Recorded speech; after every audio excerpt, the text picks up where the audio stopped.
Best branch channel ವೀಕ್ಷಿಸುವ ಎಲ್ಲರಿಗೂ ನಮಸ್ಕಾರ. ವೀಕ್ಷಕರೇ, ಇವತ್ತು ನಾನು ತುಂಬಾ ಅದ್ಭುತವಾದ ಚಿಕನ್ ಮಲಾಯಿ ಬೋಟಿ ರೆಸಿಪಿಯೊಂದಿಗೆ ಬಂದಿದ್ದೇನೆ.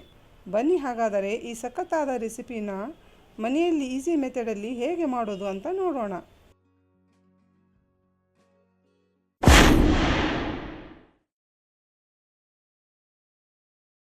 ಈ ರೆಸಿಪಿಗೆ ನಾನು ಅರ್ಧ kg ಬೋನ್ಲೆಸ್ ಚಿಕನನ್ನು ಕ್ಲೀನಾಗಿ ತೊಳೆದು ತೊಗೊಂಡಿದ್ದೀನಿ. ಇದಕ್ಕೆ 1 ಟೀ ಸ್ಪೂನ್ ಗರಂ ಮಸಾಲೆನ ಹಾಕ್ತೀನಿ. ಕರಿಮೆಣಸಿನ ಪುಡಿ 1 tea spoon, 1 tea spoon kasuri methi, ರುಚಿಗೆ ತಕ್ಕಷ್ಟು ಉಪ್ಪು, 1 tea spoon corn flour, 1 table spoon ಶುಂಠಿ ಬೆಳ್ಳುಳ್ಳಿ ಪೇಸ್ಟ್,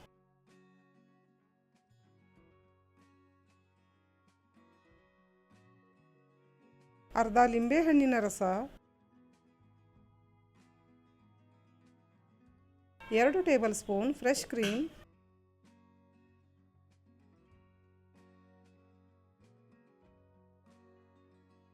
ಇಲ್ಲಿ ನಾನು 3 ಟೇಬಲ್ ಸ್ಪೂನ್ ಮೊಸರಿನಲ್ಲಿರುವ ನೀರಿನ ಅಂಶವನ್ನು ಸ್ಟ್ರೈನರ್ನಲ್ಲಿ ಬಸಿಯಲು ಬಿಟ್ಟಿದ್ದೆ, ಅದನ್ನು ಹಾಕ್ತಿದ್ದೀನಿ.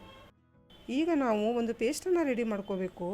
ಅದಕ್ಕೋಸ್ಕರ ಇಲ್ಲಿ 3 ಹಸಿಮೆಣಸು, 5 ಗೋಡಂಬಿ ಹಾಗೂ ಸ್ವಲ್ಪ ಕೊತ್ತಂಬರಿಯನ್ನು ತೊಗೊಂಡಿದ್ದೀನಿ. ಅದಕ್ಕೆ ಸ್ವಲ್ಪ ನೀರನ್ನು ಹಾಕಿ ಫೈನಾಗಿ ಪೇಸ್ಟ್ ಮಾಡ್ಕೊಂಡಿದ್ದನ್ನು ಹಾಕ್ತಿದ್ದೀನಿ.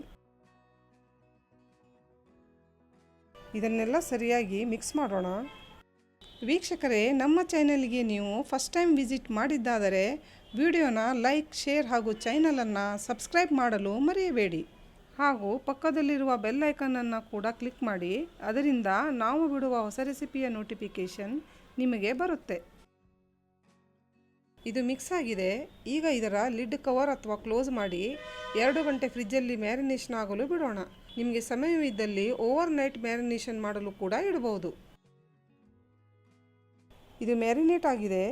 ವೀಕ್ಷಕರೇ, ಇಲ್ಲಿ ನಾನು ಈ ಸ್ಟಿಕ್ಕನ್ನು ಅರ್ಧ ಗಂಟೆ ನೀರಿನಲ್ಲಿ ನೆನೆಯಲು ಬಿಟ್ಟು ತೊಗೊಂಡಿದ್ದೀನಿ. ಈಗ ಇದಕ್ಕೆ ಒಂದೊಂದಾಗಿ ಚಿಕನ್ ಪೀಸಸನ್ನು ಈ ಥರ ಹಾಕೋಣ. ನೆನಪಿಡಿ ವೀಕ್ಷಕರೇ, ಚಿಕನ್ ಪೀಸಸನ್ನು ಚಿಕ್ಕಗೆ ಕಟ್ ಮಾಡಿ ತಗೊಳ್ಳಿ. ಇದರಿಂದ ಪೀಸಸ್ಸಿಗೆ ಮಸಾಲೆ ಚೆನ್ನಾಗಿ ಹಿಡಿಯುತ್ತೆ. ನಾನು ಹಳೆ ರೆಸಿಪಿಯಲ್ಲಿ ಸ್ಟ್ರೀಟ್ ಸ್ಟೈಲಿನ ಚಿಕನ್ ಸ್ಟಿಕ್ಸ್ ರೆಸಿಪಿಯನ್ನು ಕೂಡ ಶೇರ್ ಮಾಡಿದ್ದೀನಿ. ಅದನ್ನು ಕೂಡ ಟ್ರೈ ಮಾಡಿ. ಆ ರೆಸಿಪಿ ಕೂಡ ತುಂಬ ಚೆನ್ನಾಗಿದೆ.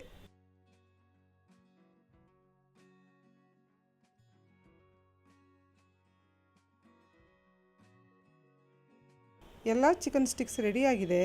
ನಾನು ಒಂದು ಪ್ಯಾನಿಗೆ ಸ್ವಲ್ಪ ಎಣ್ಣೆನ ಹಾಕಿ ಕಾಯಲು ಬಿಟ್ಟಿದ್ದೀನಿ.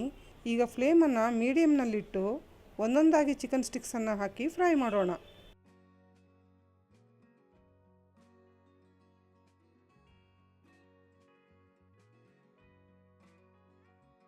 ಇದನ್ನು ಎಲ್ಲ ಬದಿಯಲ್ಲೂ ಈ ಥರ ಫ್ಲಿಪ್ ಮಾಡ್ತಾ ಫ್ರೈ ಮಾಡೋಣ.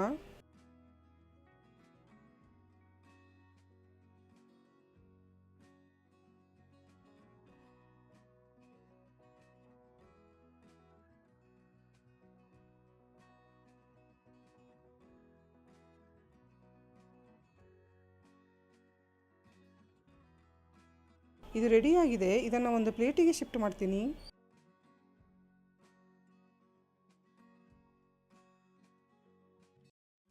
ನೋಡಿ ವೀಕ್ಷಕರೇ, ಎಷ್ಟು ಚೆನ್ನಾಗಿ ಬಂದಿದೆ. ನೋಡಿದ್ರೇ ಬಾಯಲ್ಲಿ ನೀರು ಬರುತ್ತೆ. ಇದನ್ನು ನೀವು ಮರೆಯದೇ ಮನೆಯಲ್ಲಿ ಒಮ್ಮೆ ಟ್ರೈ ಮಾಡಿ. ಮುಂದಿನ ಸಂಚಿಕೆಯಲ್ಲಿ ಇನ್ನೊಂದು ಹೊಸ ರೆಸಿಪಿಯೊಂದಿಗೆ ಮತ್ತೆ ಸಿಗೋಣ. ಅಲ್ಲಿಯವರೆಗೂ ಟೇಕ್ ಕೇರ್.